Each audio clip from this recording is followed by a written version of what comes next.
മീഷോന്ന് മേടിച്ച കുറച്ച് random findings ആണ് കാണിക്കുന്നത്. ആദ്യമായിട്ടൊരു തെർമൽ ഫ്ലാസ്ക് ആണ് മേടിച്ചിട്ടുള്ളത്. ഇത് വളരെ നല്ലൊരു പ്രൊഡക്റ്റാണ്. പിന്നെ ഞാൻ കുറേ യൂസ് ചെയ്യുന്നതിന് വെച്ചാണ് ഈ വീഡിയോ ഇടുന്നത്. ഇതിനകത്ത് നമുക്ക് കോൾഡ് ആയിട്ടുള്ള ഐറ്റംസ് ആണെങ്കിലും ഹോട്ട് ആയിട്ടുള്ളതാണെങ്കിലും ഒരു 6 hours അത് നിൽക്കുന്നുണ്ട്. അടുത്തത് ഞാൻ മേടിച്ചിട്ടുള്ളത് ഒരു സെറാമിക് ബോൾ സെറ്റാണ്. നൂഡിൽസ് കഴിക്കാനാണെങ്കിലും പോപ്കോണൊക്കെ കഴിക്കാനും സ്നാക്സൊക്കെ കഴിക്കാനായിട്ട് സ്നാക്ക് ബോളായിട്ട് നമുക്ക് യൂസ് ചെയ്യാം. ഇത് വളരെ നല്ല ക്വാളിറ്റി ആൻഡ് അഫോർഡബിൾ ബഡ്ജറ്റ് റേഞ്ചിലാണ് വരുന്നത്.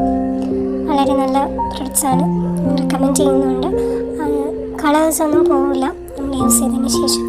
സോ എല്ലാവർക്കും അത് മേടിക്കാനായിട്ട് ഞാൻ സജസ്റ്റ് ചെയ്യുകയാണ്. പറ്റും നല്ലൊരു പ്രൊഡക്ട്സാണ് ഈ രണ്ടും. വേണ്ടവർ ലിങ്ക് ഒന്ന് കമൻറ്റ് ചെയ്യാം, അല്ലെങ്കിൽ മീഷോ ഒന്ന് കമൻറ്റ്